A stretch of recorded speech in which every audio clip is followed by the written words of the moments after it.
Next up, we have another big pressing question that has been asked in many different forms by many different pundits in the dissection that inevitably happens post Lions tour is, post unsuccessful Lions tour, I should say, is where did the Lions go wrong?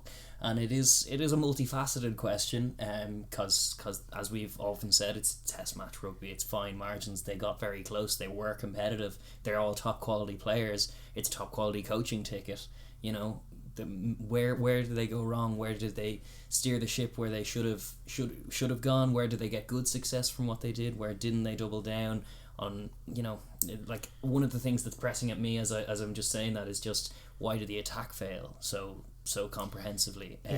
Well, they nearly gave up on the attack. I think they possibly, this is all very hypothetical. It's hard to know what went on in that coaching ticket, but somewhere along the line, from playing some beautiful razzle-dazzle stuff in the warm-up games, which ultimately were meaningless games, they resolved to kick everything from the middle third, not attack off set piece, kick everything from the attacking third, really, or in and around that sort of 22 area. They didn't play too much either, try and buy penalties, the maul being the one bit of attacking rugby that they managed to get going. But I think they probably got spooked a little bit by the South Africa A game. They conceded, I think it was both tries were they off one of them was kick return, but one was charged down. One was that really bad sequence where they were trying to attack and were getting stuffed in the tackle, and then they flicked it back to Farrell in the pocket and he got charged down. It was an insta try. And it was such a familiar picture from the Springboks. Like, that was very much how they managed to get most of their tries, was that defensive pressure yielding results and then breakaway score. So that spooked the Lions, I think, a little bit, the coaching ticket, that they very much failed to get much off. The only things they'd managed to get off were those sort of short pick and jam plays, but by and large the offense struggled, and then they had to put a plan together in a week and a half's notice. I also wonder, like, it's pure speculation on my part as well, like, but the fact that Gregor Townsend, who was the attack coach, got COVID, at a really awkward time in and around 2 weeks before the test match. He was in a hotel room for a week, and I'm sure if you asked Gats about it, he'd be like, nah mate, that wasn't an issue, he was on Zoom, it was fine.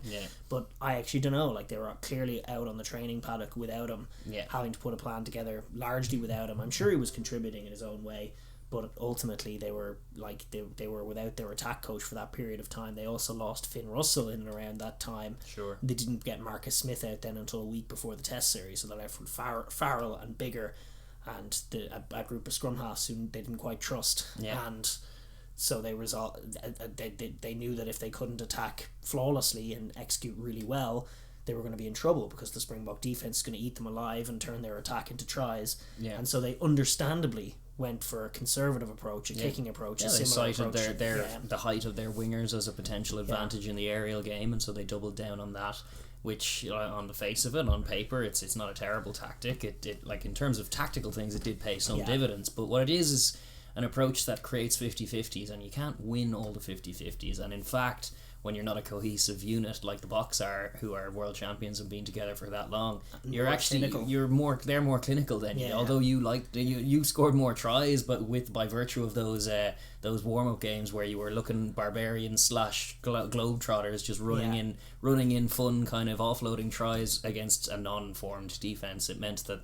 there was no kind of preparation for test match rugby, and they didn't really have, and as they don't often, an identity to kind of cling to, and the Lions are kind of struggling for that. They kind of have to make it up on the fly. It's one of the big challenges of being a Lions coach, I'd imagine, is getting a group of admittedly world-class players together, but all of them are from different ethoses, and it's how do you play cohesively. And he ultimately went on a quite a conservative route that was chagrining many a casual fan who was watching, which I understandably, but I totally get why he did it, and I think that it could have worked. I think there was a couple, like we saw in the first test, the nuggets of how it could work. It involved a really accurate kicking game, being really contestable in the air, but when they were at their best, they were keeping the ball alive with their kicks, deliberately not finding touch, keeping the game sequences really long, making things awkward for the Springboks, forcing them to kick from sort of their own half, but without being able to find touch or settle the game down.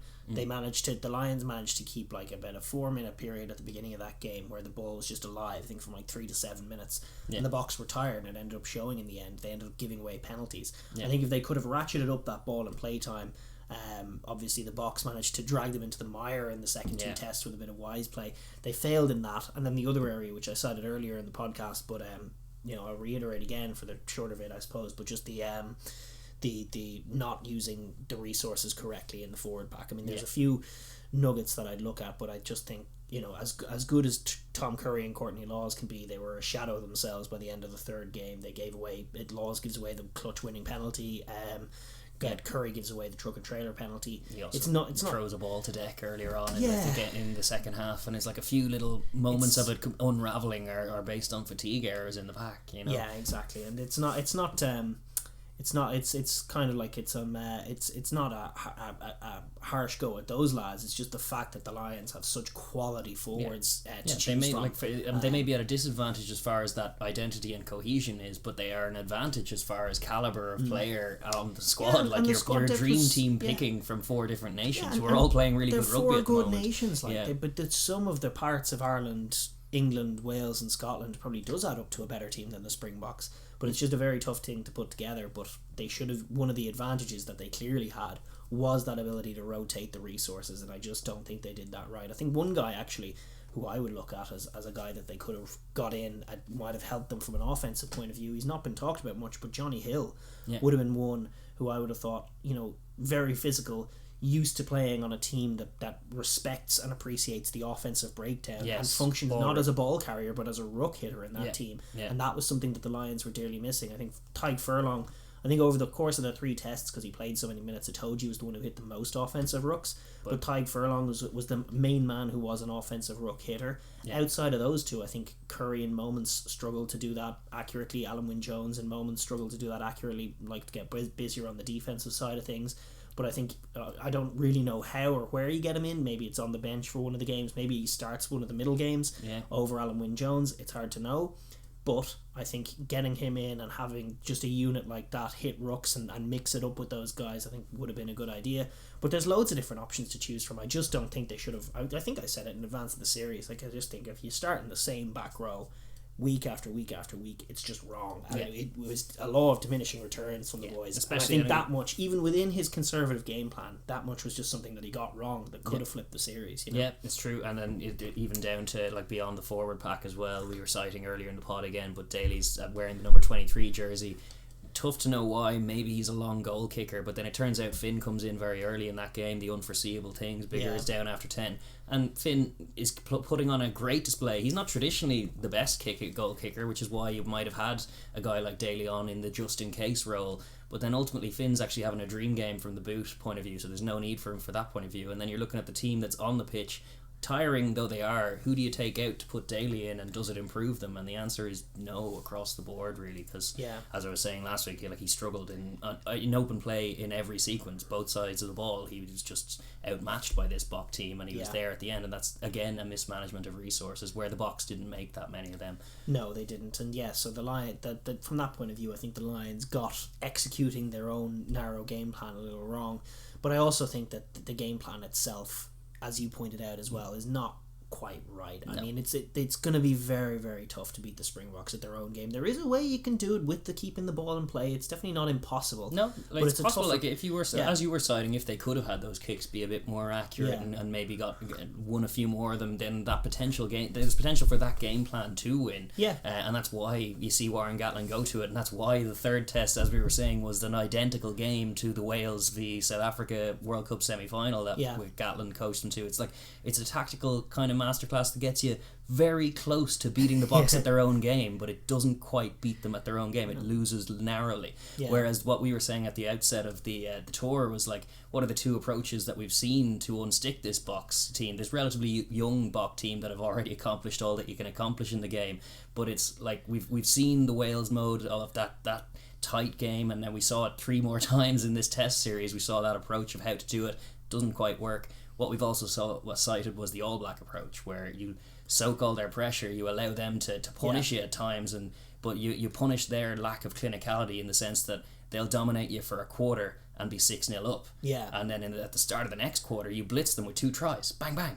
And now it's 14-6, and that flips it on their head, and then they're chasing. And that's the All Black model that we didn't see approached at all. Yeah, and it was also the Welsh model that won the Six Nations as well, which is definitely a factor. Like they didn't go there, and it's very high tariff stuff against an excellent Bok defense. I think like there was a couple of moments when the Lions tried to up the tempo in all 3 tests. And managed to get some success briefly, but every time they got to the edge, the scramble D was there. Only in the sequence in the first game when the Boks were tired and started jumping offside did you see the Lions have some success. But outside of that, the Boks were scrambling really well, tackling really well, and then catching players isolated and hitting them, and hitting them really well. So I like even the All Blacks against the Springboks, I feel will need to play with a bit more sophistication. Like they'll need you need to isolate the weak points in that defense, the soft areas in that defense. There aren't many of them, but they are there. And then you need, because you have elite players, you need to trust them to pick like the right line, sit down that defense, have a pod ready to hit that first ruck and have the ball be quick, and then isolate with your like research where they're likely to be off second phase. If you sit them down, chances are they'll jump offside, you'll get an easy pen. But even more is the fact, like, you if you sit them down off first phase, suck in a couple of defenders, there's often a chance to move it wide or just space somewhere on second phase. There is. And we saw it a little bit in the third test from Finn, seemingly ripping up the script and ad-lib. But the point is, it's ad-libbing. The point I make is like you want to be able to identify, admittedly not that much space, but you want to have 1 or 2 line-out strike plays in your arsenal that you're going to try and implement against this vicious defense to isolate certain things. You want to have a 3-phase plan, as you said. You want to have a pod of forwards ready to hit the few rucks. I wanted to see Bundy Aki hitting a really tight short line in and around the 10 channel, trying to find a soft shoulder. I think he's really good at running those lines. I think you could have trusted him to do that, and then you need your Furlongs and your whomever's hitting that first ruck aggressively in 1.2 seconds or less.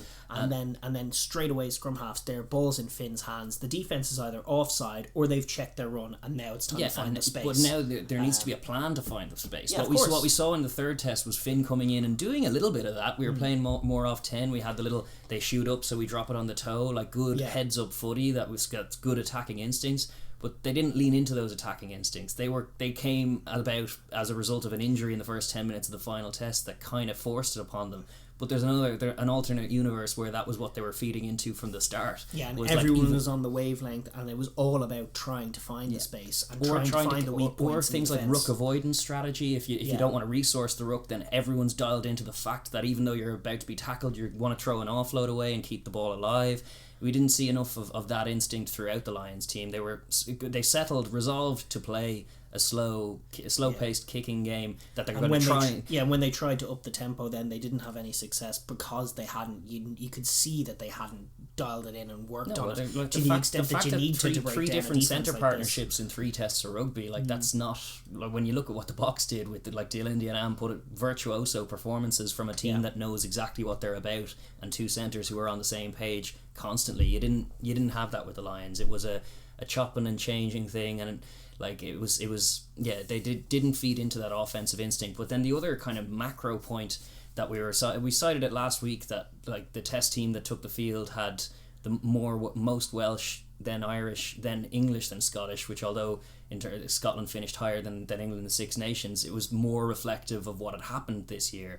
And the Lions tour should be like a form thing. Like the squad is selected on form, so you do pick a squad based on this year, who's doing what, and that's how the guys get in. But then the macro point of form, which was something we were talking about in the context of the World Cup as well, like teams have form, and like you want to try and follow what they did well in the Six Nations. Like Wales won the Six Nations by being the best attacking team. By being clinical, even though they only had 30% possession in games, they'd win them by grabbing tries and by going wide. And then you get their out half in, and in Test 2 he's only thrown a pass 4 times because that's the instruction, and we're just playing it by numbers. And if you're starting to lose that game, that is the plan, that's plan A, then you just have nothing by way of reproach. You're just going to lose by more and more, and that was kind of the way the second test certainly went, and how I feel the third test would have gone if it had kept gone any longer as well, that they were just lost at that point. There was nothing else they could throw at it. They were marching backwards by the end, and I think personally I feel from an Irish point of view as well that like how you looked at the Irish team and resolved that like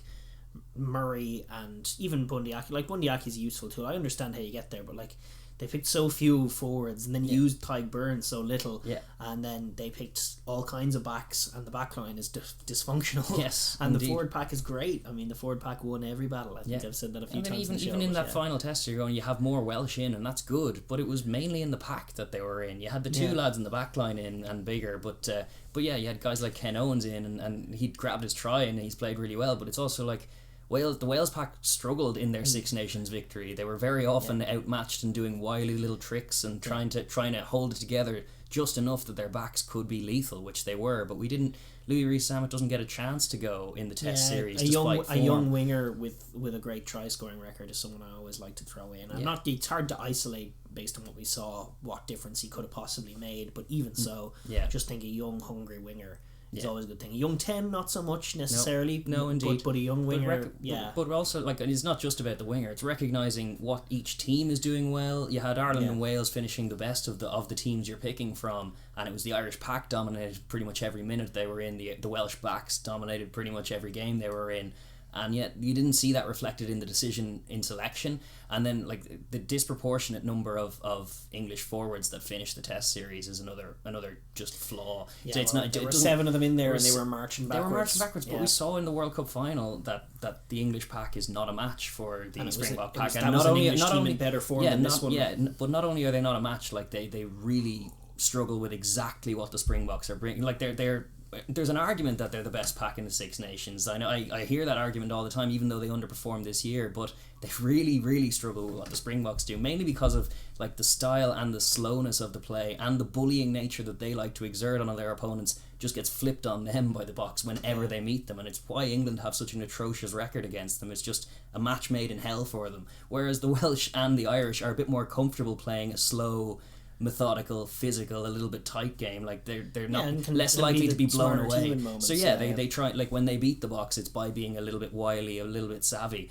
and we didn't see those idiosyncrasies of the nations reflected in selection either. And I think ultimately there was a fair few things that went into it going wrong, and also just on balance, like when you cite the criticisms of the tour in terms of a stylistic matchup, you can't, like when the blame is leveled at the Boks for that, it's fully wrong-headed. Like the Boks, we know what the Boks do. Everyone who knows rugby knows what the Boks are about. They've been about it for in time immemorial. Like you go back as far as the 90s team, and even further back, they always had hard-hitting men up tight, a dominating scrum, a maul to penalty, a maul to try. To like some of those old All Blacks teams from the 70s getting blown away by this Bok maul and then crying fast, like, how do you even defend it? We don't like this. This is what rugby's meant to be about, but it's always been what the Boks are about. It isn't always what the Lions are about. If you go back to the 2009 tour and you had Roberts and O'Driscoll trying to find seams, and they played a much more attacking, much more flowy. Like I remember at one point there was an Ian McGeechan interview talking about, like, should we pick Ferris or Croft for Test 1? They're both really good number 6s. We're going to lean Croft because of speed. We're going to try and outspeed the Boks because we're not going to out-physical them, which ultimately they lost that test, and arguably more or that series, they were out of it before Test 3. But they played it. No one was arguing that it was an ugly game or that it was a bad thing for rugby or anything, because they did try and play a bit of footy and they got a fair few things off. They didn't stylistically go there to try and outdo the Boks at their own game, because history's taught us that that's normally a very bad idea. Yeah, indeed. And listen, unfortunate for Warren Gatland. He wasn't too far away as far as putting everything together, but just little bits and bobs didn't go his way. I think probably some mistakes here and there. Yeah. And much to ponder for the Lions ahead of the next tour. I think they'll go back and reflect, and it's a long way to go back for them, but we will move on now.